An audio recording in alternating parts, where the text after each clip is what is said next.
اعوذ باللہ من الشیطان الرجیم بسم اللہ الرحمن الرحیم الحمد للہ الذی لا یبلغ مدحتہ القائلون ولا یحصی نعماءہ العادون ولا یعدی حقہ المجتہدون الذي ليس لصفته حد محدود ولا نعت موجود ولا وقت معدود ولا أجل ممدود فطر الخلائق بقدرته ونشر الرياح برحمته الصلاة والسلام على الرسول المسدد المصطفى العمجد المحمود الأحمد سیدنا و مولانا و مولا الکونین جد الحسن والحسین عانی ابو القاسم محمد اللہم صل وآلہ الطیبین الطاہرین المعصومین الذین قال اللہ انما یرید اللہ لیذہب عنکم الرجس اہل البیت وَيُطَهِّرَكُمْ تَطْهِيرًا اللهم صل على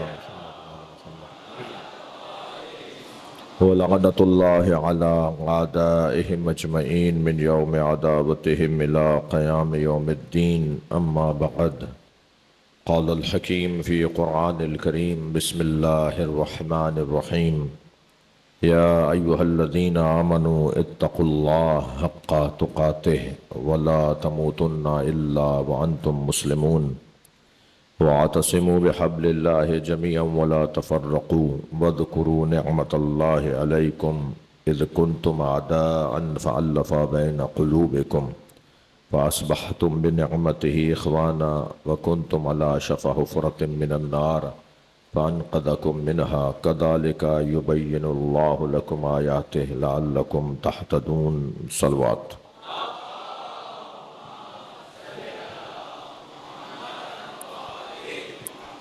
ایک اور بلند صلوات اللہم صل علی محمد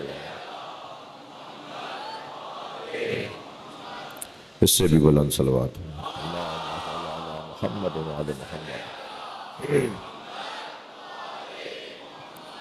سورہ مبارکہ آل عمران کی 102 اور 103 نشانات پر موجود آیات پھر تلاوت کی گئی ہیں۔ اے صاحبان ایمان، تقوی پروردگار کا حق ادا کرتے ہوئے تقوی اختیار کرو۔ خبردار، مر نہ جانا مگر یہ کہ مسلمان مرنا، اور اللہ کی رسی کو مضبوطی کے ساتھ مل کر جمیعہ مل کر اللہ کی رسی کو مضبوطی کے ساتھ تھامے رکھو، اور اللہ کی اس رسی یعنی قرآن اور اہل بیت کے بارے میں جھگڑا نہ کرو، اور یاد کرو اللہ کی اس ایک نعمت کو کہ تم ایک دوسرے کے شدید دشمن تھے، ہم نے اس ایک نعمت کی وجہ سے تمہیں بھائی بھائی بنایا ہے۔ تم دوزخ کی تہہ میں پہنچ چکے تھے، اس ایک نعمت نے تمہیں دوزخ کی تہہ سے نکالا ہے،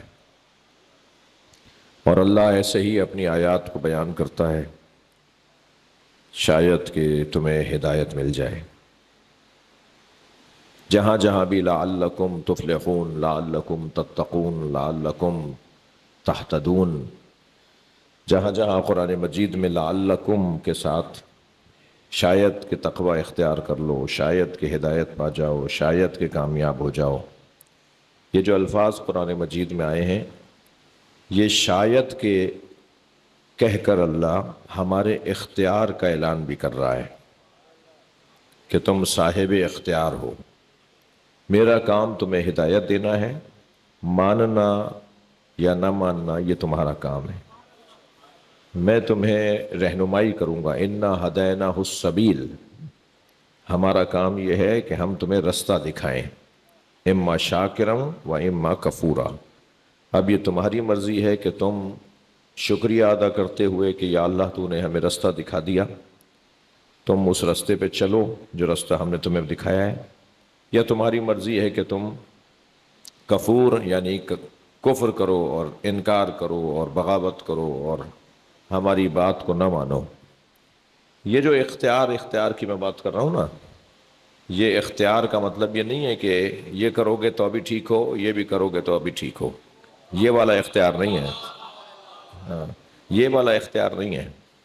ہاں، ہماری طرف سے جبر نہیں ہے تمہارے پاس، لا اکراہ فی الدین، دین اختیار کرنے میں جبر نہیں ہے، مگر جو ہماری پسند کے اوپر عمل کرتا ہے، ایک صلوات پڑھ لیں محمد و آل محمد۔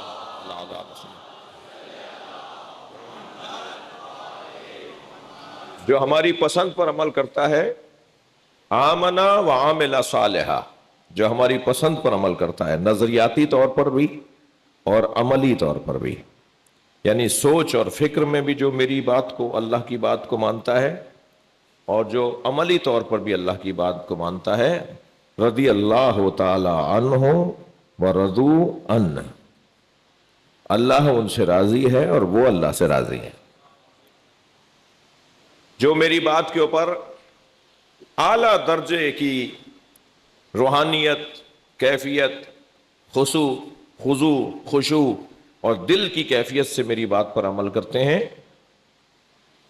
یا ایتھا النفس المطمئنہ، پھر ہم انہیں یہ عنوان دیتے ہیں کہ اے نفس مطمئنہ، ارجعی الی ربک راضیۃ مرضیہ، تم نے ساری زندگی میری مرضی پر عمل کیا، تم نے میری ہی بات کو مانا، اب جب تم نے ساری زندگی میری بات پر عمل کیا تو اب گویا ایسے بلا تشبیہ فادخلی فی عبادی کا ترجمہ میں کر رہا ہوں بلا تشبیہ، کہ میری آغوش میں آ جاؤ۔ پھر اللہ حسین سے کہتا ہے کہ تم میرے اندر ضم ہو جاؤ، میری آغوش میں آ جاؤ، فادخلی فی عبادی وادخلی جنتی، میرے خاص بندوں میں داخل ہو جاؤ، میرے خاص بندوں میں داخل ہو جاؤ، جن خاص بندوں میں سب سے بڑا نام مصطفیٰ سرکار کا ہے، سب سے بڑا نام نبی مکرم محمد مصطفیٰ صلی اللہ علیہ وآلہ وسلم کا ہے، پھر میرے خاص بندوں میں دوسرا بڑا نام علی ابن ابی طالب علیہ السلام کا ہے، اور پھر میرے خاص بندوں میں حسن مجتبیٰ سے لے کر امام مہدی اجل اللہ تعالی فرجہ شریف، یہ اللہم صلی علی محمد، یہ اللہ کے خاص بندے ہیں جی، جن میں ایک بہت بڑا نام حضرت ابراہیم علیہ السلام کا ہے۔ میرے خاص بندوں میں داخل ہو جاؤ، فادخلی فی عبادی وادخلی جنتی، اور میرے خاص بندوں میں داخل ہو کر پھر تم کیا کرو، میری جنت میں آ جاؤ، بلا تشبیہ میری آغوش میں آ جاؤ، یعنی میرے اندر اپنے آپ کو ایسے اتار دو کہ لوگ یا حسین کہیں گے، جواب میں دوں گا۔ صلوات پڑھ لیں محمد و آل محمد۔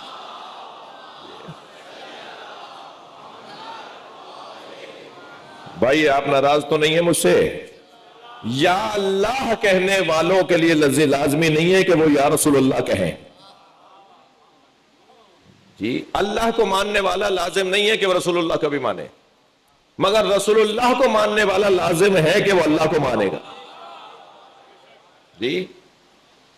شیطان اللہ کو مانتا تھا، اللہ کے نبی کو نہیں مانتا تھا، یعنی دوسرے الفاظ میں اگر میں یوں کہوں کہ جو اللہ کو مانے اور اللہ کے نبی کو نہ مانے وہ مسلمان نہیں، شیطان ہے۔ اور پھر ضروری نہیں ہے کہ جو اللہ کو مانے اور رسول اللہ کو مانے وہ مولا علی کو بھی مانے، مگر جو مولا علی کو مانتا ہے وہ لازم ہے کہ وہ اللہ کو بھی مانے اور رسول اللہ کو بھی مانے۔ کلاس بڑھتی جا رہی ہے نا، فضیلتیں بڑھتی جا رہی ہیں نا، لہذا اختیاری نہیں ہے ہمارے پاس، یعنی اختیار اس معنی میں نہیں ہے کہ مرضی نہیں چلے گی، پسند نہیں چلے گی۔ اچھا، پھر ممکن ہے میرا کوئی محترم جوان، اتنے پڑھے لکھے جوان، اتنے اچھی تعلیم حاصل کرنے والے جوانوں کا مجمع ہے، کوئی مجلس میں یہ سوچنے لگے کہ مولانا اختیار ہے یا نہیں ہے، آپ کی بات سے ہم کیا سمجھیں، ہمیں اختیار ہے یا نہیں ہے؟ تو میں پہلے تو اسے ایک جملہ یہ کہوں گا کہ جو اللہ نے نظام بنایا ہے نا، یا اس سے اچھا لے آؤ یا اسے مانو جو اللہ نے بنایا ہے، اس سوچ کے ساتھ، اس ذہن کے ساتھ کہ وہ 70 ماؤں سے زیادہ پیار کرتا ہے، وہ ہم سے نفرت نہیں کرتا، اور نہ صرف نفرت نہیں کرتا، وہ ہم سے پیار کرتا ہے، وہ صرف پیار نہیں کرتا، آج تک دنیا کے دانشور سر جوڑ کر بیٹھے بھی تو دنیا کے دانشور ایک ماں کی محبت کا پیمانہ طے نہیں کر پائے۔ وہ کہہ رہا ہے میں 70 ماؤں سے زیادہ تم سے پیار کرتا ہوں۔ تو وہ جو ہمارے لیے نظام مرتب کر رہا ہے، وہ جو ہمارے لیے دین کو مرتب کر رہا ہے، وہ ہم سے زیادہ پیار کرتا ہے۔ تو پہلے تو یہ ذہن رہے، ہوتا ہے نا کہ بھائی سامنے والے کی نیت تو پہلے سامنے آئے، واضح ہو کہ سامنے والے کی ہمارے حوالے سے نیت کیا ہے۔ میں اپنے لیے اور آپ کے لیے سوچ رہا ہوں ایسے، پھر جب ہمیں ہوتا جائے گا نا نیت ان کی سالم ہے، نیت پاک ہے، ان کی نیت اچھی ہے، تو پھر اب وہ کوئی بات کر رہا ہوتا ہے تو پھر ہمارا زاویہ ہی کچھ اور ہوتا ہے، ہمارے دیکھنے سوچنے کا انداز ہی کچھ اور ہوتا ہے۔ جب مجھے یہ پتہ چل جائے کہ کتب علی نفسہ رحمہ، جس نے اپنے اوپر ہمارے لیے ہماری نسبت، اپنے اوپر ہماری نسبت جس نے رحمت کو واجب قرار دیا ہے کہ میں اپنی مخلوق پر اور مخلوق میں بھی انسان پر رحمت ہی رحمت رکھنا چاہتا ہوں، پھر وہ بتا رہا ہے کہ خبردار گناہ بھی کر لو تو مجھے چھوڑ کر نہ جانا، تمہارے گناہوں سے تمہاری نجات کا راستہ بھی میرے دروازے سے ملے گا، کسی اور کے دروازے پہ جا کر مجھ سے بخشش نہیں ملے گی۔ میرے گناہ کی ہے نا، مجھ سے نافرمانی کی ہے نا۔ قُلْ يَا عِبَادِيَ الَّذِينَ أَسْرَفُوا عَلَىٰ أَنفُسِهِمْ، اے میرے حبیب ان لوگوں سے کہہ دیجئے، اے میرے وہ پیارے پیارے بندو، لہجہ دیکھیے ذرا آپ، یا عبادی، اے میرے پیارے بندو، یا عبادی، اے میرے پیارے بندو۔ اچھا لگ ایسا رہا ہے جیسے حضرت شہباز قلندر سے بات ہو رہی ہے، لگ رہا ہے جیسے شاہ لطیف سے اللہ بات کرنے جا رہا ہے، لگ رہا ہے حضرت عبداللہ شاہ غازی سے بات کرنے جا رہا ہے اللہ، اے میرے پیارے بندو، مگر بات تو کسی اور سے ہو رہی ہے۔ اے میرے پیارے بندو، الذین اسرفوا علی انفسہم، جنہوں نے خود اپنے اوپر زیادتیاں کی ہیں، جو میری نافرمانیاں کر کر کے اپنے لیے مشکلات جمع کر چکے ہیں، جو میری نافرمانیاں کر کر کے اپنے عذاب کی تیاری پکی کر چکے ہیں، عذاب کو پکا کر چکے ہیں۔ الذین اسرفوا علی انفسہم، میرا تم نے کچھ نہیں بگاڑا، تم نے نماز نہیں پڑھی، میری کون سی خدائی میں کمی آ گئی، تم نے روزہ نہیں رکھا، میری کون سی خدائی میں کمی آ گئی، تم حج کرنے نہیں گئے، کئی سال سے تم پر حج واجب ہے جی، اور بہانے یہ بنا رہے ہو کہ بیٹیوں کی شادیاں رہتی ہیں اس لیے حج کرنے نہیں جا رہا ہوں۔ بھائی اس سے کیا تعلق ہے حج کا؟ یہ کون سی فقہ میں لکھا ہوا ہے جی؟ کون ہو؟ فقہ جعفریہ پہ عمل کرتے ہو تو یہ فقہ جعفریہ میں تو نہیں لکھا ہوا کہ بیٹیوں کی شادیاں نہیں کی ہیں تو حج پہ نہیں جاؤں گا، پہلے بیٹیوں کی شادی کروں گا پھر حج پہ جاؤں گا۔ یہ کون سی فقہ میں لکھا ہوا ہے؟ اپنی پسند کا دین ہے یا ہم کہیں کلمہ پڑھ کے داخلہ لے چکے ہیں؟ ہم تو داخلہ لے چکے ہیں نا، ہمارا تو اسکول پتہ ہے کون سا ہے، ہمارا تو نصاب تعلیم ہم پر روشن ہے کہ وہ کیا ہے۔ اب یہ نہیں ہوگا کہ پہلا سبق اپنی مرضی سے پڑھوں گا، دوسرا سبق آپ کی مرضی سے پڑھوں گا، سارے سبق انہی کی مرضی سے پڑھنے پڑیں گے کہ جو پڑھانے والے ہیں۔ کسی نے زبردستی تو نہیں بلایا تھا نا۔ دین قبول کرنے میں لا اکراہ فی الدین ہے کہ دین قبول کرنے میں تمہارے پر کوئی کراہت اور کوئی جبر اور کوئی زبردستی نہیں ہے، مگر اس کا یہ مطلب نہیں ہے کہ لا الہ الا اللہ محمد رسول اللہ پھر علی اللہ بھی پڑھ لیا اور پھر کہیں گے کہ صاحب ہم یہ نہیں کریں گے، ہم وہ نہیں کریں گے۔ اب نہیں ہوگا، نہیں کریں گے۔ وہ کلمہ پڑھنے میں، دین اختیار کرنے میں جبر نہیں تھا، مگر جب دین اختیار کر لیا تو اب وہ جو دین جن کا تم نے نام لیا ہے وہ جیسا کہیں گے ایسا کرنا پڑے گا۔ یہ تو ان کا ہم پہ کرم ہے کہ ہمارا دل رکھنے کے لیے ہمیں علتیں بھی بتا دیتے ہیں، ہم تم سے روزے اس لیے رکھوا رہے ہیں، ہم تم سے نمازیں اس لیے پڑھوا رہے ہیں، ورنہ اگر وہ ہمیں عبادتوں کی علتیں نہ بتائیں تو ان کا ہمارے پر کوئی ضروری نہیں ہے کہ وہ بتائیں۔ یہ کرم ہے ہمارے اوپر، ان کا لطف ہے ہمارے اوپر کہ وہ بتا دیتے ہیں کہ ہم تم سے یہ عبادتیں کیوں کروا رہے ہیں جی۔ بچے کو بتاتے ہیں کہ آپ ہر بات کہ فلاں کام کرو، اپنے نوکر کو آپ ہر بات بتاتے ہیں کہ فلاں کام کرو، اتنا ہی کم سے کم اللہ کے ساتھ رشتہ بنا لیا جائے۔ جی ہم اپنے بچوں کو تو ہر علت نہیں بتاتے کہ بیٹا یہ تمہیں کیوں کام ہم کہہ رہے ہیں، اس لیے کہ نہیں بتا رہے، ہماری مرضی. جی بعض اوقات ہماری مرضی اور بعض اوقات یہ کہ اس قابل نہیں ہے کہ اسے بتایا جائے، یہ سمجھے گا نہیں، اسے اگر بتا بھی دیا جائے گا تو یہ سمجھے گا نہیں. اس کے باوجود بھی اللہ بتا رہا ہے کہ میں تم سے عبادتیں کیوں کرواتا ہوں. اتنا کرم، اتنی مہربانی اس کی، اتنی کرم فرمائی، اس کے باوجود بھی دل ہی نہیں ہے ماننے کو، کام ہی نہیں ہو پا رہا، شوق ہی نہیں ہے عبادتوں کا. تو بھائی پہلی بات تو یہ کہ یہ جان لیا جائے کہ وہ جب ہمارے لیے کوئی پیغام نازل کر رہا ہے تو اس لیے کہ وہ ہم سے محبت کرتا ہے. دوسری بات یہ کہ اس سے اچھا ہے تو لا دو. کوئی اس سے اچھا خیال ہے کسی کے پاس کہ نہیں شریعت محمدی کے اندر جو احکامات آئے ہیں، قرآن نے جو ہمارے بارے میں احکامات نازل کیے ہیں یہ صحیح نہیں ہے، اس سے اچھا یہ والا ہے، تو یا تو لے آؤ اس سے اچھا. ہم اچھا اس سے لا نہیں سکتے اس لیے کہ ہمارے پاس اس سے اچھا ہو بھی نہیں سکتا. کسی میں جرأت ہے تو لے آؤ دوسرا علی، کسی میں ہمت ہے تو لے آئیں دوسرے حسین، کوئی طاقت رکھتا ہے تو لے آئیں کوئی اور عبادت کا طریقہ جو عبادت نماز کی عبادت سے زیادہ اچھی ہو. جب ہمارے پاس کوئی آپشن بھی نہیں ہے، ہمارا کام بھی نہیں ہے، تو پھر ہمیں ماننا پڑے گا. اب وہ جو اختیاری کیفیت ہے نا، وہ اختیاری کیفیت اس وجہ سے ہے کہ اللہ ہمیں عزت دینا چاہتا ہے. توجہ چاہوں گا، شاید کوئی بات کسی بچے کے لیے اور تسلی بخش ہو، تشفی بخش ہو کسی بچے کے لیے. اللہ نے جو اختیارات رکھے نا کہ یہ کر لو یا یہ کر لو، ایک ہی ماشاء اللہ ہوتا، ایک ہی ڈنڈا ہوتا، ایک ہی بس بات ہوتی، دوسرا رستہ ہی نہ دکھاتا ہمیں. اس نے جو دوسرا رستہ دکھایا ہے وہ اس لیے کہ وہ ہمارا احترام کرنا چاہتا ہے، وہ ہمیں عزت دینا چاہتا ہے. اس نے ہمیں عزت دی ہے، اپنی مرضی سے کرو یہ کام. یہ کون سا تمہارا ہنر ہوگا کہ میری زبردستی پہ یہ کام کرو؟ تم اپنے ہنر سے یہ کام کرو. مولا ہم مجبور ہیں یا مختار ہیں؟ حضرت نے فرمایا نہ مختار محض ہیں نہ مجبور تام ہیں، نہ صرف اور صرف مجبور نہیں، ہم صرف مجبور نہیں ہیں، ہم صرف مختار ہیں نہیں، ہم صرف مختار نہیں ہیں، ہم کچھ چیزوں میں مختار ہیں اور کچھ چیزوں میں مجبور ہیں. یہ آنکھیں یہاں لگی ہوئی ہیں، گدھی میں نہیں لگی ہوئی. 2 پیروں والے ہیں ہم، 3-4 پیروں والے نہیں ہیں. فلاں ماں باپ کے گھر میں پیدا ہوئے ہیں، فلاں زبان بولنے والے پیدا ہوئے ہیں، فلاں ملک میں پیدا ہو گئے ہیں، اس میں ہم مجبور ہیں، اس میں ہمارا کوئی اختیار نہیں ہے.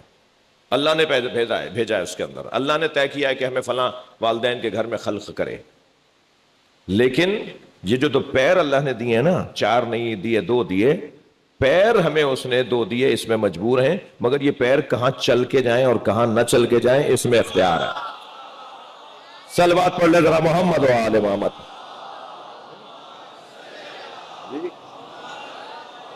یہ آنکھیں یہاں لگی ہوئی ہیں اور اتنی دور تک دیکھتی ہیں، اس میں ہم مجبور ہیں، مگر کیا دیکھیں اور کیا نہ دیکھیں اس میں مختار ہیں. اب آپ جوڑتے چلے جائیے اللہ کی طرف سے جو جو چیزیں ہمیں دی گئی ہیں اس میں کہاں ہم مختار ہیں اور کہاں ہم مجبور ہیں. عزیزان گرامی، وہ اللہ ہمیں کیسا دیکھنا چاہتا ہے؟ وہ اللہ ہمیں با اخلاق دیکھنا چاہتا ہے، با کردار دیکھنا چاہتا ہے، اچھا انسان دیکھنا چاہتا ہے، بڑا آدمی دیکھنا چاہتا ہے. وہ ہمارے حوالے سب کچھ کرنا چاہتا ہے. تھوڑی سی کیپیسٹی، تھوڑی سی گنجائش، تھوڑا سا اہلیت، صلاحیت، قابلیت میں اضافہ کرتا جاؤں، وہ بڑھاتا چلا جائے گا. آپ کیا نہیں ہوتا کیسا؟ فلاں امتحان پاس کر لیا، فلاں ٹریننگ کر لی تو 1 گریڈ بڑھ گیا، 2 گریڈ بڑھ گئے، فلاں کام کر لو تو اتنا تمہیں تنخواہ بڑھ جائے گی. کام بھی بڑھ جائے گا، تنخواہ بھی بڑھ جائے گی، تمہاری ذمہ داری بھی بڑھ جائے گی اور تمہاری سہولتیں بھی بڑھ جائیں گی. اللہ بھی ہمارے اندر مسلسل چاہتا ہے بہتری ہو.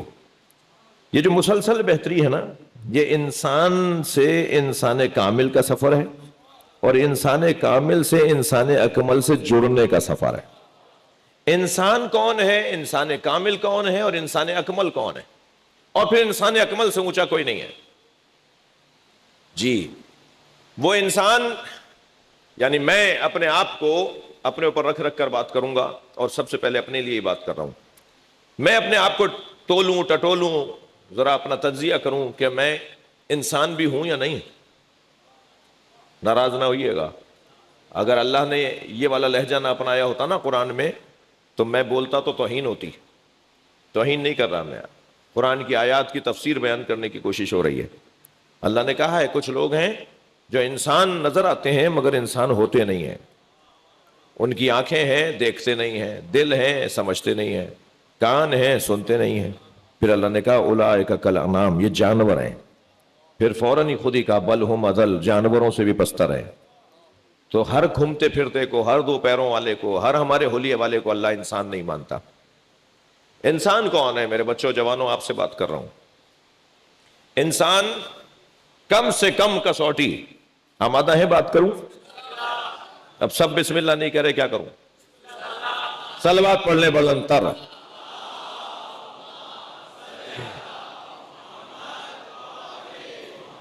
انسان ہونے کی، تم بعد میں ملنا، 4 دن سے تمہیں کہہ رہا ہوں میں، انسان ہونے کی کم سے کم کسوٹی، ایک صلوات اور پڑھ لیں ذرا محمد والے.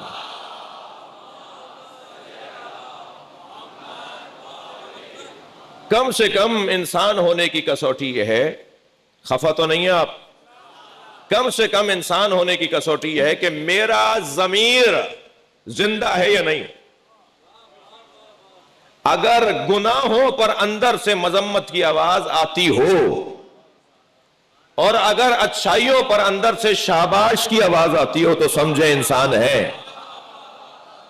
اور اگر اندر سے گناہوں پر کوئی آواز ہی نہیں آتی، کوئی ٹوکنے والا ہی اندر کا پولیس والا نہیں ہے. جی کہ یہ اللہ نے جو اندر پولیس رکھی ہے نا، یہ جو اندر اللہ نے ڈانٹنے ڈپٹنے والا، سمجھانے والا، کنٹرول کرنے والا، جی اگر اندر سے آواز آ رہی ہے شاباش اچھا کام کیا ہے، تو سمجھے ابھی میں انسان ہوں. جیسے علماء اور عرفاء اور صاحبان تقوی یوں کہتے ہیں کہ نفس لوامہ جس کا زندہ ہے، نفس لوامہ جس کا زندہ ہے، نفس لوامہ ملامت کرنے والا نفس، جس کا نفس لوامہ زندہ ہے وہ گویا بھی انسان ہے. اور جس کے ہاں یہ کیفیت ختم ہو گئی ہے، وہ دوبارہ سے تجدید کرے، اللہ سے دعا کرے کہ یا اللہ مجھے انسانوں میں پلٹا دے. جی مگر ایک کیفیت اس سے زیادہ کی کیفیت ہے، اور بلند اور عظیم کیفیت ہے، جس کا نفس لوامہ نہیں، بلکہ جس کے ہاں صرف اور صرف تقوی و پرہیزگاری. جی فَأَلْهَمَهَا فُجُورَهَا وَتَقْوَاهَا، جس کے ہاں برائی برائی ہو، جس کے ہاں اچھائی اچھائی ہو، اور یہ تسلسل کے ساتھ ہو رہا ہو، اور اتنا ہو چکا ہو، ٹھکیے کہ نہیں میں کچھ کہہ رہا ہوں، یہ مسلسل اچھائیاں اور برائیوں کی تمیز اور اس کے اوپر عمل اتنا مسلسل ہو رہا ہو کہ اس کی عادت اور اس کا مزاج بن جائے. جب اس کی وہ فطرت سلیم، جب اس کی وہ طبیعت اور اس کا مزاج بن جائے گا نا کہ برائیوں سے وہ ایک مرتبہ اسے گھن آنے لگے گی، اچھائیوں سے اسے رغبت ہونے لگے گی، تو پھر یہ نفس جو ہے، یہ جو انسان ہے، یہ انسان نہیں بلکہ انسان کامل بن جائے گا. اور انسان کامل سے بڑی جو درجہ اور بڑی کیفیت ہے وہ انسان اکمل کی ہے. میں بہت دیر لگا سکتا ہوں، چھوٹا سا طالب علم ہوں، کہ انسان کامل میں اور انسان اکمل میں کیا فرق ہے. وہ ساری تمہیدی گفتگو ختم کر کے نتیجے کی گفتگو آپ کے سامنے، نتیجے کا جملہ دے رہا ہوں. انسان کامل سلمان فارسی کو کہتے ہیں، انسان اکمل محمد مصطفیٰ کو کہتے ہیں. انسان کامل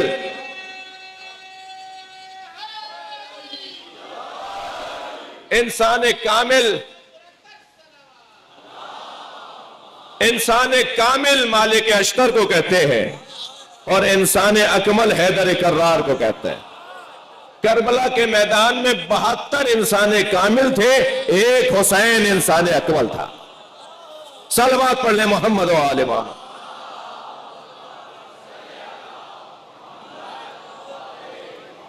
بہت لمبی میں نے تمہید لے لی، مجھے معاف کریں گے.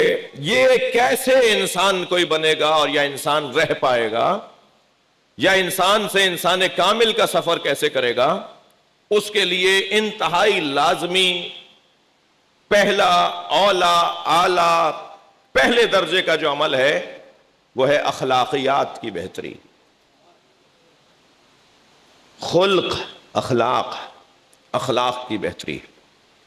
جس نے آداب میں اور اخلاقیات میں، اخلاقیات کو آپ آداب بھی کہہ سکتے ہیں، آداب جی، کچھ آداب علاقائی ہوتے ہیں، کچھ آداب آفاقی ہوتے ہیں، بارڈروں سے دور، بارڈروں سے ماورا، پاسپورٹوں سے ماورا، ویزوں سے ماورا. دنیا کے اس کونے میں بھی وہ اخلاق ہے تو دنیا کے اس کونے میں بھی وہ اخلاق ہے. وہ جو آفاقی اخلاقیات ہیں ان کے لیے کسی ویزے اور پاسپورٹ اور کسی ملک کے رہائشی ہونے کی ضرورت نہیں ہے. لیکن وہ اخلاقیات جو علاقائی ہیں وہ کبھی کبھی بہت عمدہ ہوتے ہیں، جسے ہمارے یہاں ثقافت کہا جاتا ہے، جسے ہمارے یہاں تہذیب کہا جاتا ہے. یونان کی ثقافت علیحدہ ہے، افغانستان کی ثقافت علیحدہ ہے، ہندوستان کی ثقافت علیحدہ ہے، ایران کی ثقافت علیحدہ ہے. مگر وہ جو علیحدہ علیحدہ ثقافتیں ان میں بھی حسن پایا جاتا ہے. وہ اس علاقے کے اندر پسندیدہ ہے، وہ دوسرے علاقے کے اندر شاید اجنبی ہو. لیکن کچھ اخلاقیات یعنی جو آفاقی اخلاقیات اور آداب ہیں ان کے لیے کسی علاقے کی ضرورت نہیں ہے. مثلاً جھوٹ بولنا دنیا کے ہر کونے میں برا ہے. مثلاً سچ بولنا دنیا کے ہر ملک کے اندر اچھا ہے. غیبت کرنا، کسی کے خلاف کسی کے پیٹھ پیچھے بات کرنا، کسی کے خلاف کسی کے پیٹھ پیچھے، یہ ہر ملک کے اندر برا ہے. ٹھیک ہے، لہذا اخلاقیات کو بہتر کرنا ہے. ہمارا موضوع اس سال عشرے کا جو آپ کے سامنے گزشتہ 6 مجلسوں میں اور آج 7ویں مجلس اس وقت ہم اس میں حاضر ہیں، وہ ہے اخلاقیات. اللہ نے بنیادی اخلاق ہمارا ٹھیک کرنا چاہا، اس لیے میں کہہ رہا ہوں چاہا کہ اس نے تو سامنے رکھا ہے. ابھی ہم چاہیں، ہم بھی تو چاہیں تو پھر ہمارے معاملات ٹھیک ہو جائیں گے. وہ بنیادی اخلاق کیا ہے؟ بنیادی اخلاق یہ ہے کہ اللہ اور اللہ کے رسول سے آگے مت بڑھو. جو اللہ اور اللہ کے رسول سے ہی زیادہ جانتے ہو معاذ اللہ جی، تو پھر ان سے زیادہ بد اخلاق کون ہوگا؟ پھر ان سے زیادہ بدتمیز کون ہوگا؟ پھر ان سے زیادہ ہتاک اور متجری کون ہوگا؟ پھر ان سے زیادہ معاشرے کے اندر نقصان پہنچانے والا اور اپنے آپ کو نقصان پہنچانے والا اور کون ہوگا؟ بنیادی اخلاق ہے اللہ اور اللہ کے رسول سے آگے مت بڑھو. جو اللہ اور اللہ کا رسول کہہ رہا ہے اس پہ عمل کیا جائے. عزیزان گرامی، پھر بالترتیب اللہ کا کلام، اللہ، رسول اللہ، اللہ کا کلام، مولا علی، ائمہ اہل بیت، والدین، مسجد، مومنین، یہ ترتیب کے اندر ان سب کے بارے میں ہمیں کچھ نہ کچھ کہا گیا ہے. پھر آگے جا کر جانوروں کے حقوق ہیں، پھر آگے جا کر عام انسانوں کے حقوق ہیں، پھر اور آگے جا کے اپنے اعضائے بدن کے کچھ حقوق اور کچھ آداب ہیں. ہاتھ کے بارے میں مجھے کیسا ہونا چاہیے، پیر کے بارے میں مجھے کیسا ہونا چاہیے، میں اپنے پیر پر رحم کروں، میں اپنے ہاتھ پر رحم کروں، میں اپنی آنکھوں کو وہی استعمال کروں جہاں استعمال کرنا ان آنکھوں کے لیے ضروری ہے. میں پھر اعضائے بدن کے اخلاقیات ہیں، پھر اعضائے بدن کی اخلاقیات، پھر انسانی بنیاد پہ پڑوسی، اس سے پہلے انسانی بنیادوں پر پڑوسیوں کے حقوق ہیں، انسانی بنیادوں پر والدین کی وجہ سے رشتہ داروں کے حقوق ہیں. وہ جو حقوق ہیں، وہ جو اخلاقیات ہیں، ان سب کے اوپر عمل کرنے کا حکم دیا گیا ہے. عزیزو، سب سے زیادہ آج میں آپ سے تھوڑا سا چپ آپ کو سنانا چاہ رہا ہوں. سب سے زیادہ جو چیز خطرناک ہے نا اخلاقیات کو تباہ کرنے میں یا اخلاقیات کو سنوارنے میں، سب سے زیادہ جو اہمیت کی حامل چیز ہے نا وہ ہے زبان. ناراض ہو رہے ہیں آپ مجھ سے تھوڑا سا؟ یہ زبان ہے زبان، یہ 6 انچ کا گوشت کا لوتھڑا، یہ نیچے کی جانب سے نسوں سے بھرا ہوا گوشت کا لوتھڑا، یہ اوپر کی جانب سے باریک باریک نالیاں جس میں بنی ہوئی ہیں جی، اس کی نوک کا کردار کوئی اور ہے، اس کے درمیانی گوشت کے حصے کا کردار کوئی اور ہے، اس کے تالو کے ساتھ جڑے ہوئے گوشت کے حصے کا کردار کوئی اور ہے، دائیں طرف سے یہ کچھ اور کردار ادا کرتی ہے، بائیں طرف سے کوئی اور کردار ادا کرتی ہے۔ یہ جو زبان ہے نا، جو جسے بظاہر ہم بغیر ہڈی کے، بغیر ہڈی کی مخلوق جی، یہ 32 سلاخوں میں باندھ کر بند کر کے اللہ نے دی ہے اسے، جو 32 سلاخوں میں 32 روڈوں میں باندھ کر رکھتا ہے نا، اور وہاں نکالتا ہے، وہاں چلاتا ہے، وہاں ظاہر کرتا ہے کہ جہاں اس جیل میں رکھنے والے، قید میں رکھنے والے اللہ کی مرضی ہوتی ہے، وہ کامیاب رہتا ہے، ورنہ یہ زبان فساد کا ذریعہ ہے۔ علماء اخلاق نے 150 گناہ، واحد عضو بدن ہے، آنکھیں ہیں، کان ہیں، ہاتھ ہیں، پیر ہیں، ان سب کے کسی کے 5 لکھا ہے کہ یہ گناہ یہ کر سکتا ہے، کوئی یہ 4 گناہ کر سکتا ہے، کوئی یہ 6 گناہ کر سکتا ہے۔ واحد عضو بدن ہے زبان، جو 150 گناہ کرواتی ہے۔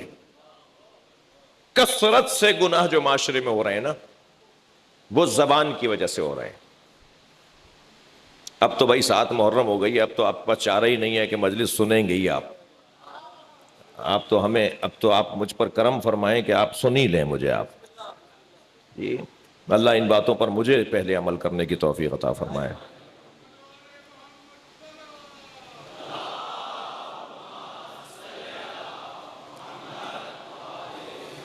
جی عزیزو، تھوڑا سا اپنی توجہات بڑھائیے گا، ایک صلوات کا سہارا دیجیے گا۔ اللہم صلی علی محمد و علی۔ ایک اور صلوات پڑھ لیجیے گا۔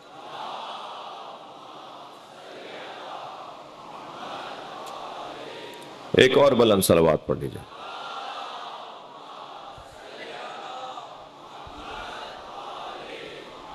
بات آگے بڑھے تو بس آج کی بات، میرا وقت تنگ ہو گیا، کل بات پھر اپنے اس مضمون کو آگے بڑھانے کی کوشش کروں گا کہ ہمیں اپنے اخلاق کو بہتر کرنا ہے۔ 4 طرح سے بولنے کا اللہ نے حکم دیا ہے، بتا دوں یا کل بتاؤں؟ بولنے کے ڈھنگ بتائیں اللہ نے جی۔ قولا لینا، قولا کریما، قولا ثقیلا، لما تقولون ما لا تفعلون۔ صلوات پڑھ لیں محمد و آلہ۔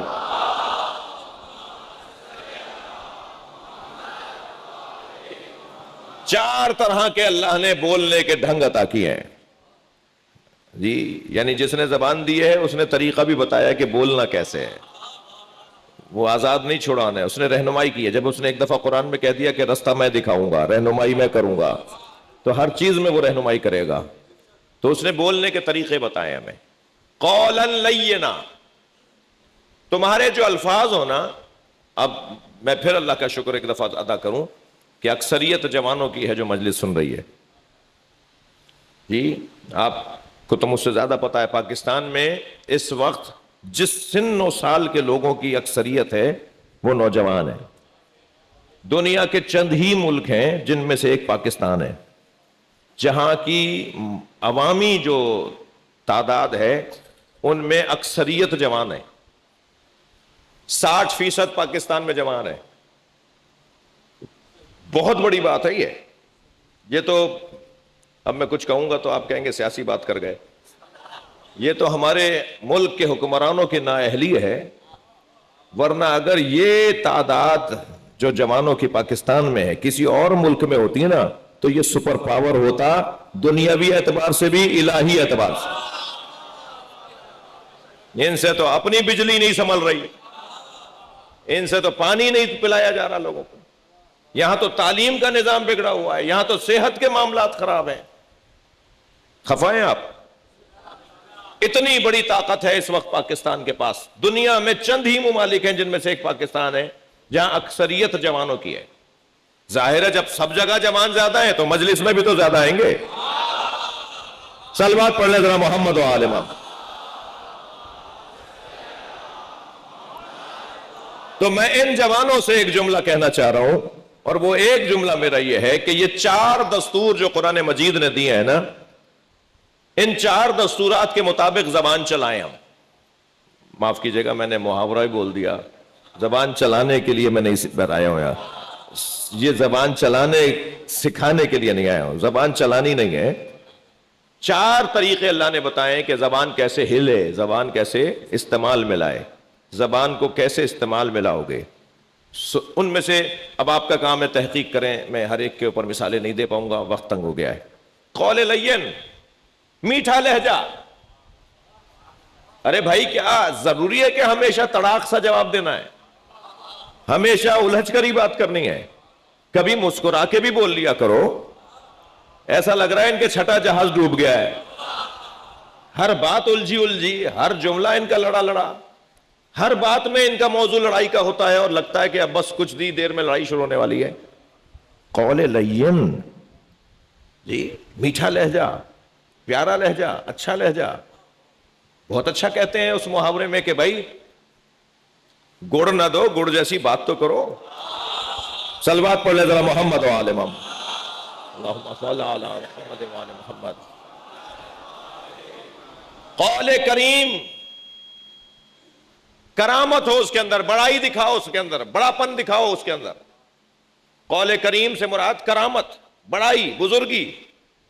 جب کسی سے بولیں تو ہم ایسے بولیں کہ اسے لگے یہ میرا بڑا ہے، یہ میرا مہربان ہے، یہ میرے ساتھ اچھا تعاون کرنا چاہتا ہے.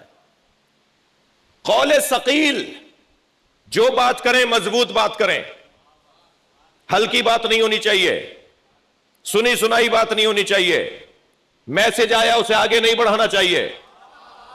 چھٹی آیت نہیں معلوم اس سال پڑھ سکوں گا یا نہیں، سورہ حجرات کی 5 آیتوں تک اس سال بھی ہم رکے ہیں.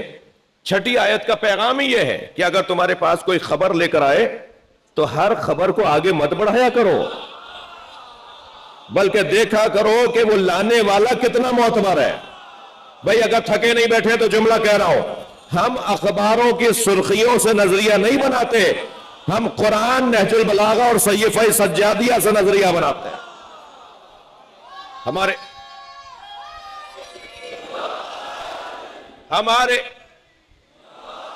ہمارے الفاظ کے پیچھے استناد ہونا چاہیے، دلیل ہونا چاہیے، مضبوطی ہونی چاہیے. ہلکی بات کرنے والا علی والا نہیں ہوتا. قول ثقیل، وزنی گفتگو، باقاعدہ بات، ٹھوک بجا کر بات.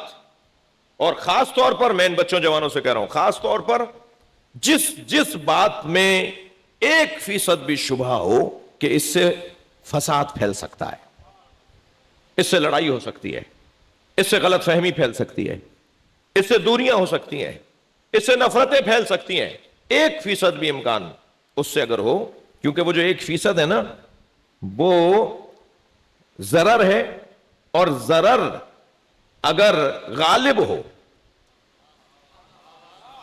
ضرر اگر غالب ہو تو اس کو اہمیت اس محتمل سے زیادہ دی جاتی ہے.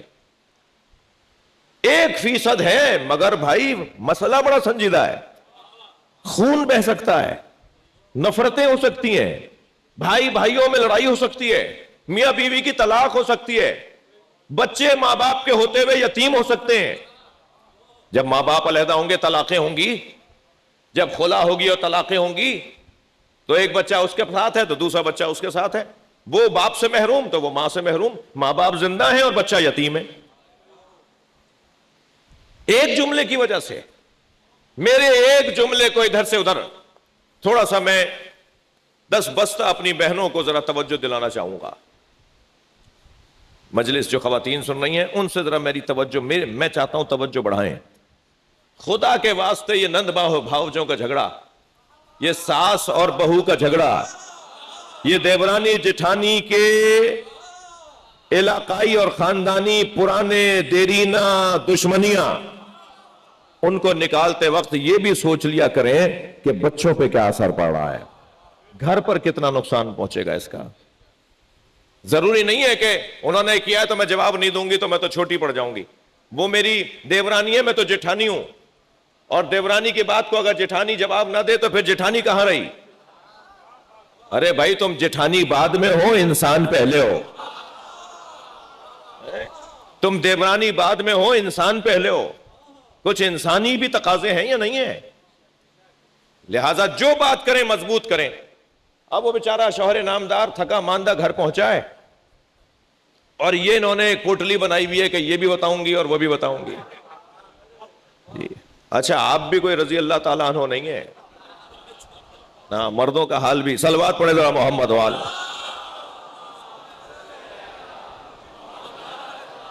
ایک اور بلند صلوات، اللہم صلی علی محمد وعلی محمد۔ آج کل کے مرد تو دھیمے سے آہستہ سے کہہ رہا ہوں، اچھی بات ہے، جوان زیادہ ہیں، کم تعداد ہے ان کی جو ناراض ہوں گے۔ یہ تو زیادہ تر تو وہ ہیں جن کی شادیاں ہی نہیں ہوئی ہیں، اور اگر ہوئی بھی ہیں تو ابھی نیا نیا قصہ ہے، تو یہ تو ناراض نہیں ہوں گے۔ مردوں کے ہاں بھی کچھ زنانہ کیفیات میں کمزوری نہیں ہے جی۔ بعض اوقات تو مرد حضرات لگائی سگائی ادھر سے ادھر اور مزہ لینا اور لطف لینا جی۔ عورتوں کو تو خامخواہ بدنام کیا ہوا ہے، بھائی مجھے واپس بھی جانا ہے، رستے میں کہیں روک نہیں لے مجھے۔ حال وہاں اگر اچھا نہیں ہے تو حال یہاں بھی بہت اچھا نہیں ہے۔ بات اس سے ہو رہی ہے کہ جس کے ہاں یہ کمزوری پائی جاتی ہو، چاہے وہ خواتین ہو یا وہ مرد ہو۔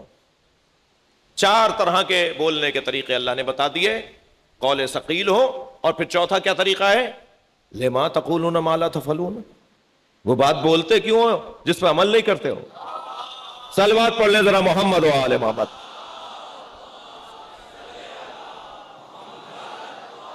اور بلند صلوات محمد و آل۔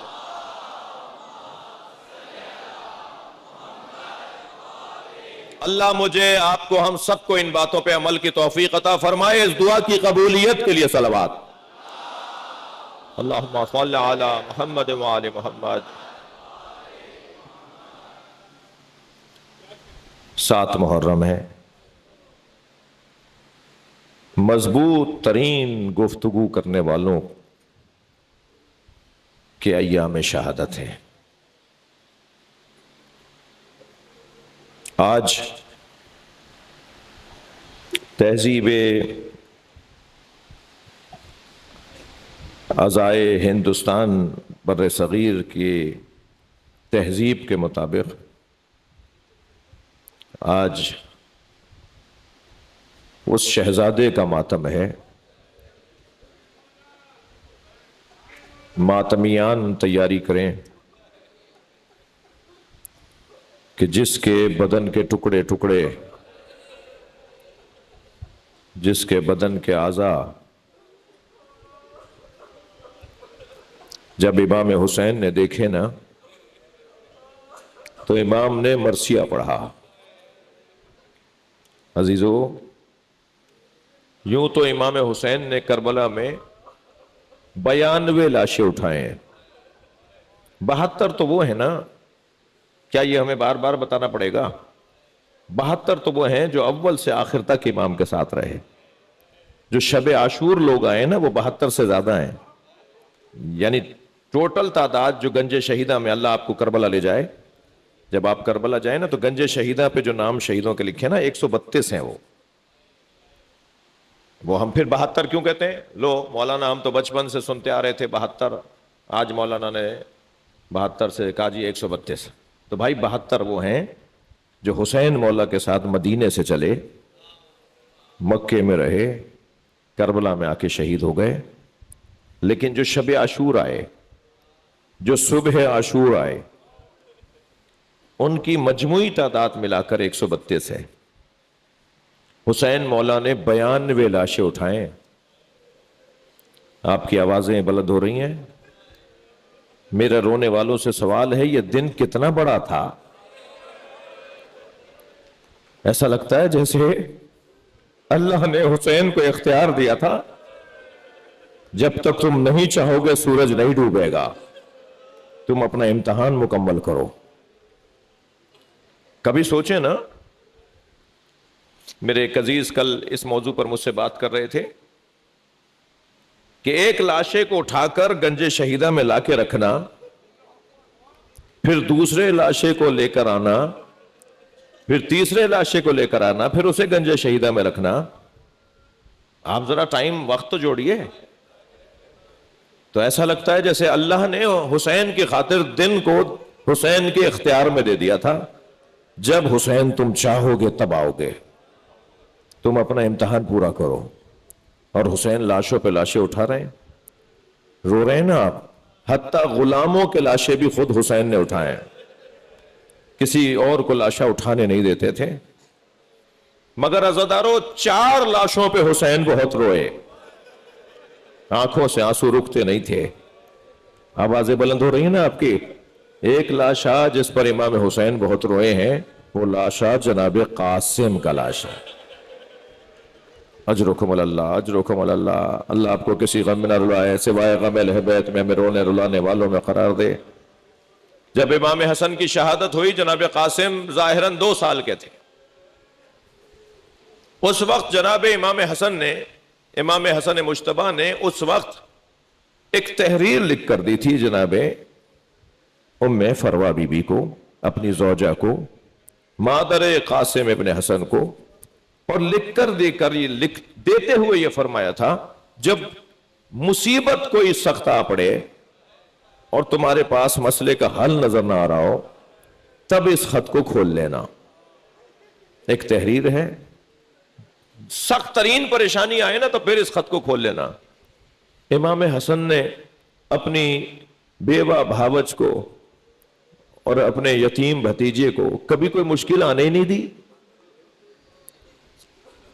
پہلے سے پہل، آگے سے آگے، جو ضرورت ہوتی تھی، جو مسئلہ ہوتا تھا، حسین زندہ ہے، کبھی اس کی ضرورت یاد بھی نہیں آیا کہ یہ بڑی سخت مشکل آ گئی ہے، اب میں اس خط کو پڑھوں کھولوں کہ میرے والی نے، میرے مولا نے، میرے امام نے مجھے کیا لکھ کر دیا ہے۔ لیکن سنیں گے عزادارو، جب کربلا میں 3 مرتبہ قاسم کو لوٹایا، قاسم جاؤ تم اپنی ماں کا سہارا ہو۔ اچھا، حضرت قاسم کو ایک رات پہلے یہ تو پتا ہو گیا تھا کہ میرا نام شہیدوں میں ہے۔ جب امام حسین نے اصحاب حسینی، اپنے اصحاب کے نام جو شہادت نامے میں تھے وہ جب بیان کیے تو سب کے نام بیان کیے، مگر اہل بیت کے شہیدوں کا تذکرہ وہاں نہیں تھا۔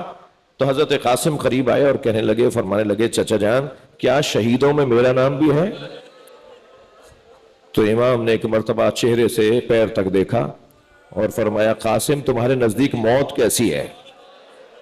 اجرکم اللہ، اجرکم اللہ۔ فرمایا، چچا جان احلی من العسل، شہد سے زیادہ شیریں ہے موت۔ تو حضرت نے فرمایا، تم نے پوچھا ہے کہ تمہارا نام بھی شہیدوں میں ہے؟ تو قاسم تم تو بہت بڑے ہو، تمہارے 6 مہینے والے بھائی علی اصغر کا نام بھی شہیدوں میں ہے۔ تو ایک مرتبہ انگڑائی لی، جوش شجاعت میں انگڑائی لی، کمر میں بندھا ہوا پٹکا کھل گیا، تو 2 قدم آگے بڑھتے ہوئے فرمایا، چچا جان کیا یہ خیمے میں گھسائیں گے؟ کیونکہ میرا بھائی تو گہوارے میں ہے۔ آپ فرما رہے ہیں کہ علی اصغر بھی شہید ہو جائے گا، تو میرا بھائی تو خیمے میں گہوارے میں ہے۔ تو امام نے فرمایا، نہیں میرے لال، میں اسے اپنی گود میں لے جاؤں گا۔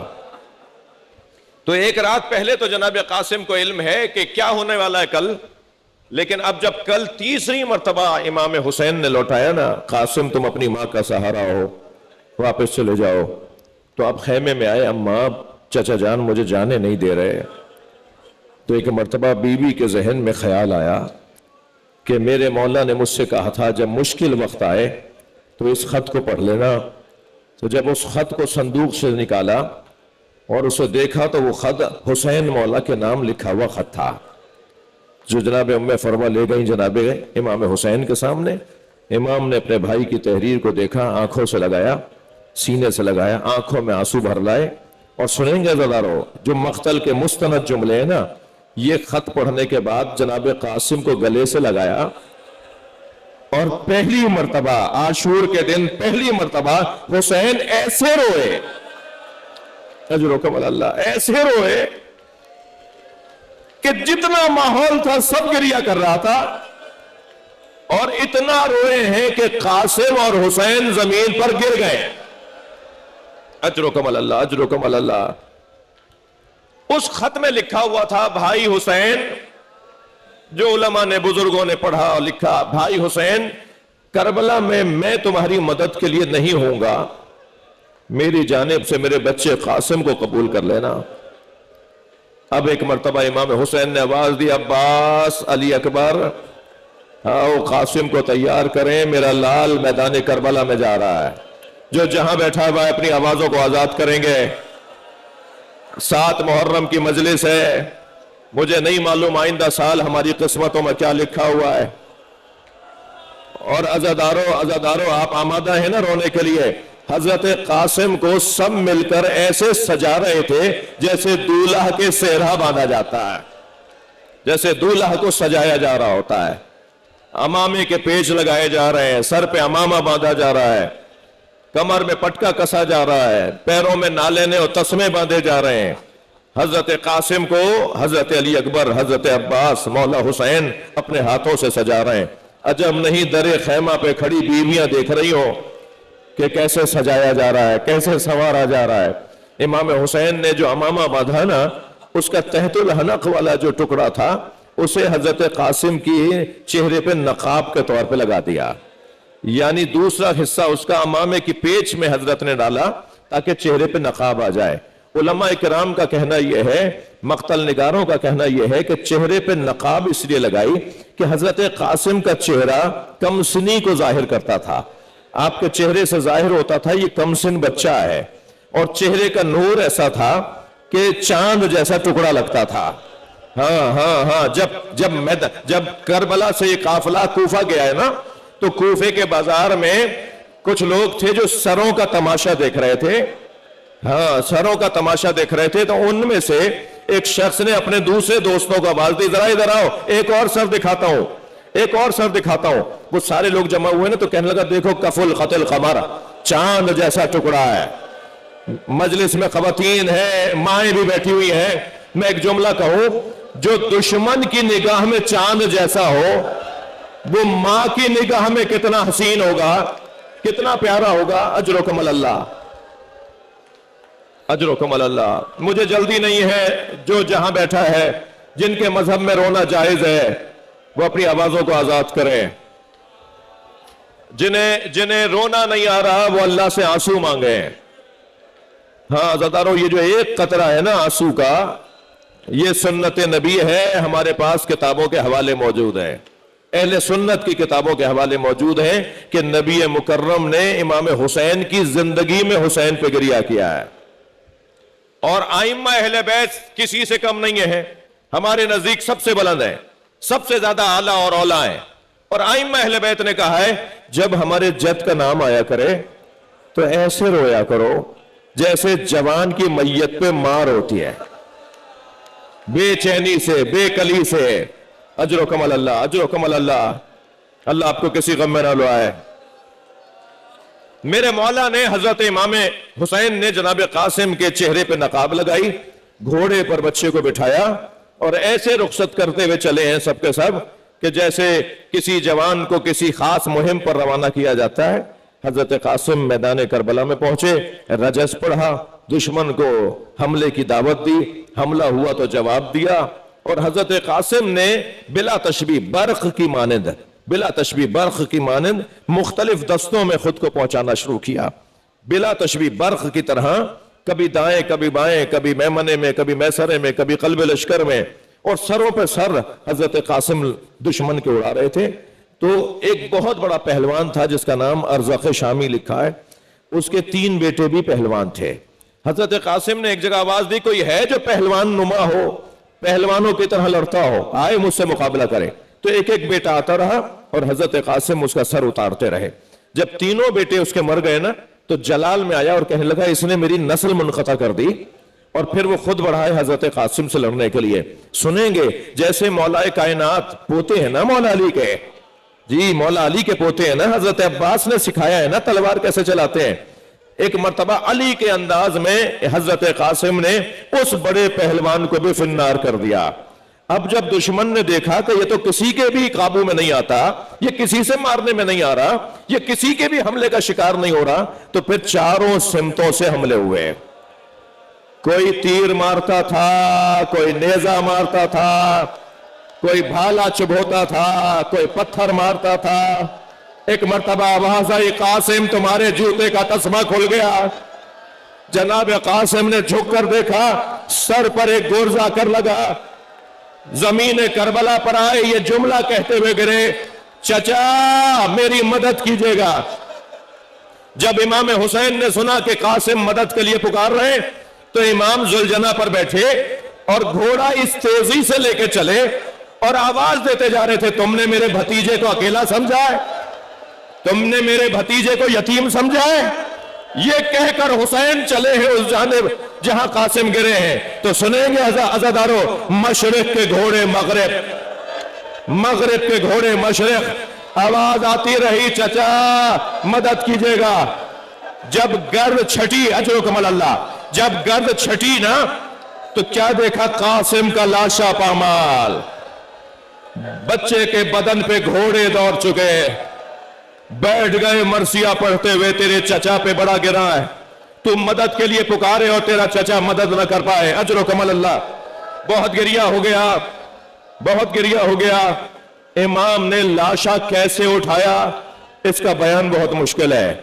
دو روایتیں لکھی ہیں، ایک روایت تو یہ ہے کہ جس کا قد مبارک اتنا دراز نہیں تھا کہ گھوڑے کی رکابیں کاٹ کر رکابوں کو چھوٹا کیا گیا تاکہ پیر رکابوں میں آ جائے، اس کا قد حسین مولا کے قد سے بڑا ہو گیا تھا۔ مجھ سے نہیں بیان ہوگا۔ سید ابن طاووس نے حضرت قاسم کے بدن کا حال لکھا ہے کہ قاسم کا جوڑ جوڑ کھال میں اٹکا ہوا تھا۔ اللہ اللہ، امام لاشا اٹھاتے تھے، لاشا ڈھلک جاتا تھا۔ امام نے کیسے بدن اٹھایا ہے؟ لیکن لائے جب گنج شہیدہ کی طرف تو جب بھی مولا حسین کوئی لاشا لاتے تھے تو اس شہید سے وابستہ بی بی آگے بڑھ کر امام حسین کا استقبال کرتی تھی، لاشے کا استقبال کرتی تھی۔ مگر اب جب امام حسین قاسم کا لاشا لائے نا تو ساری بیویاں تو نظر آ رہی تھیں مگر اس بچے کی ماں نظر نہیں آ رہے تھے۔ تو امام نے تعجب سے پوچھا بی بی زینب سے، بہن زینب بھابی ام فروہ کہاں ہے؟ تو ایک بی بی کی آواز آئی، جب قاسم کی شہادت کی خبر آئی تھی تو ام فروہ پشت خیمہ پہ چلی گئی تھی۔ اب ساری بیویاں گئی ہیں خیمے کی پشت پر، تو کیا دیکھا، سجدے میں سر ہے اور جناب ام فروہ تسبیح پڑھ رہی ہیں، شکرن شکرا، یا اللہ تیرا شکر ہے تو نے میری قربانی قبول کر لی۔ سجدہ مکمل ہوا، جناب زینب کی آواز آئی، بھابی آپ کو حسین بلا رہے۔ آئی وہاں جہاں قاسم کا لاشا رکھا ہوا تھا، اپنے بچے کا پامال بدن دیکھا، غور سے دیکھتی رہی، سامنے امام حسین کھڑے تھے۔ ایک مرتبہ سر اٹھا کر امام حسین کی طرف دیکھا اور فرمایا، حسین آپ کے بھتیجے نے وفاداری کا حق ادا کر دیا، اے میرے مولا آپ اس کی ماں سے راضی ہیں؟ میں نے تربیت میں کوئی کمی تو نہیں رکھی؟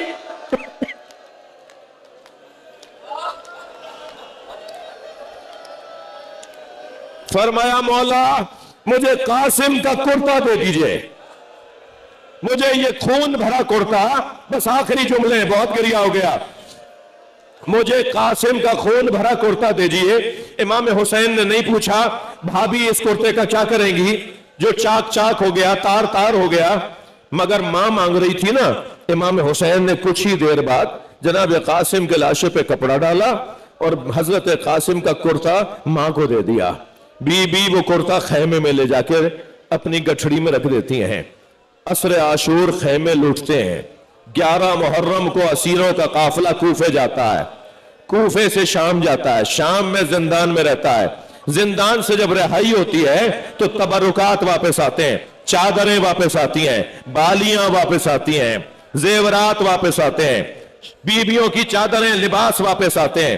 ہر بیوی نے اپنی اپنی گٹھڑی اٹھائی ہوئی ہوتی ہے، مگر جناب ام فروا نے اپنی گٹھڑی سینے سے لگائی ہوئی ہے۔ بی بی ام فروا نے اپنی گٹھڑی سینے سے لگائی ہوئی ہے، اور پھر جب یہ قافلہ شام سے کربلا آیا اور کربلا سے مدینہ گیا، بس آخری جملے ہیں، میں نے بہت زحمت دے دی آپ کو، یہ قافلہ جب کربلا سے مدینہ گیا نا تو بار بار کہنے لگی میرا اونٹ جنت البقیع لے جاؤ، میرا اونٹ جنت البقیع لے جاؤ۔